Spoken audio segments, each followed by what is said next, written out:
This is my DIY video for changing spark plugs on a 2001 Toyota Camry V6. These are the various tools I used and am prepping for the work. These are all Koken extensions. That was a spinner. There's a 10 and a 12 millimeter nut grip socket that came in handy. These Koken tools are really nice, made the work enjoyable. This is a 24 tooth Koken ratchet, which I use for the job. Also the Koken spark plug socket with the clip spring to hold the spark plug in. This is two different locking extensions, the small size for both the Pittsburgh and Tekton set. I found the medium was too big, but two smalls was perfect. This is my Koken long handle flex head. Also I use those picks at several points in this procedure. So here I am, basically just focusing on the back half of the three spark plugs by the firewall. I figured the three in the front were pretty straightforward and easy. So this video is just gonna focus on the three in the back. So here I am removing the spark plug wires.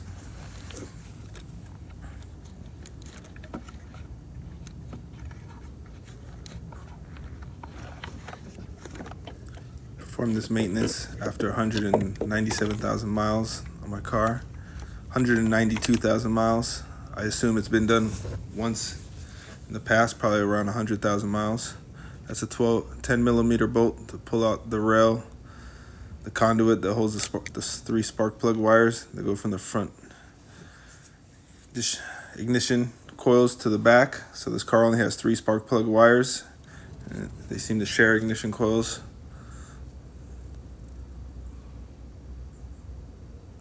This is the Koken long handle flex head ratchet that came in handy for spark plug number 1, which is the passenger side spark plug by the firewall. I was able to use the Koken spark plug socket with the two locking extensions from Tekton in Pittsburgh, and this 3/8 long handle ratchet flex head worked perfectly. That's the spinner. So once I got it free, I used the spinner to pull out the spark plug. Looked pretty good. New one's going in. So of the back spark plugs, this is the easiest one. I did remove the PCV valve that you see right there with the red rag to prevent any debris from getting in the valve cover. But I found that made clearance much easier, and also I've researched that on this particular car and engine, you're going to want to change that PCV valve every 50,000 miles to prevent any type of engine sludge issue. So I'm doing that work at the same time. For cylinder number 3, which is in the middle on the firewall, I used a double wobble Koken, a small extension and a long extension. Actually, no, sorry, this is still cylinder 1, just doing the torque. I use those tools. I don't have a flex torque wrench, so this is what I needed to do to get access for the torque wrench. I torqued these down to 13 foot-pounds. That's what my Haynes manual said. Also, as far as spark plugs, I use what was recommended in the Haynes manual, the NGK OEM listed spark plugs. They're the platinum with they have 2 electrodes, or 2 metal. They're like double platinum. The iridium ones are more expensive, but it's not what this car calls for. So here I am now getting into cylinder number 3 spark plug. I'm using double wobble, long extension, and probably that's it, if I remember correctly. That Koken ratchet's really nice. I really like the feel of it.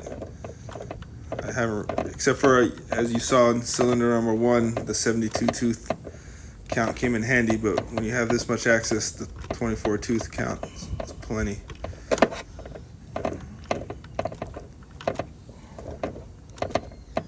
So here I am pulling it, taking it out the rest of the way, finger tight. Pulled it out a little early. Had to go back in there. Get the spark plug out. This one is probably the hardest. I think cylinder number 3 right in the middle. But I would not be intimidated. With the right tools, this job can be done in less than an hour.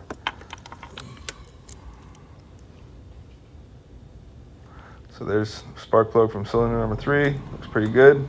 Very happy with the engine of this car so far at 192,000 miles. Seems to be running great.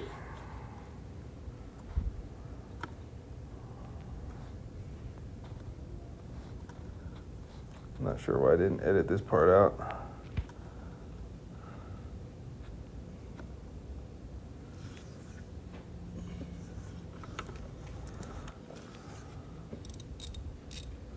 So that's the new spark plug going in the cylinder 3.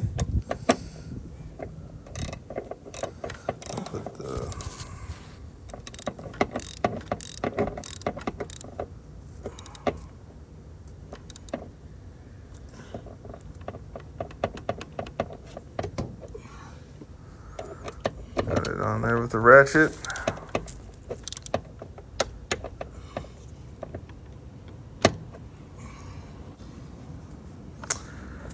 I would definitely recommend using dielectric grease on the spark plug boots and connections to the ignition coils.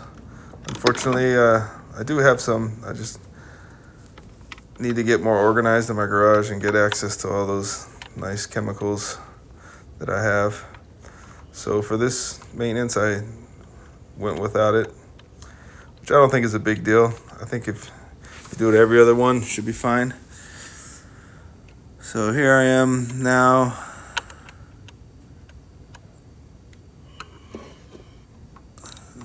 Removing the cylinder number 5, which is the driver's side firewall spark plug. I was able to access it right through there with a double wobble extension and the 2 short locking extensions and the long Koken Zeal extension. Able to get a ratchet on it, the spinner, and not able to pull it out in one piece, but 2 pieces. So there's spark plug from cylinder number 5. They all look good. Very happy with how the smooth the job went. So here I am installing the spark plug in cylinder number 5.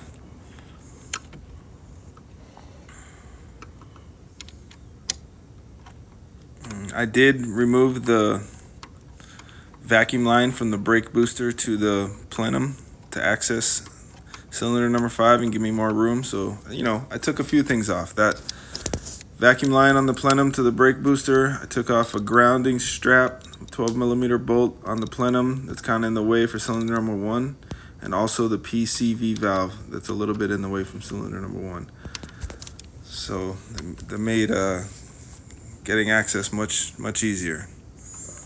But after reviewing several videos, I definitely decided not to remove the plenum, even though I did buy the gasket. So here's all 6 spark plugs looking good.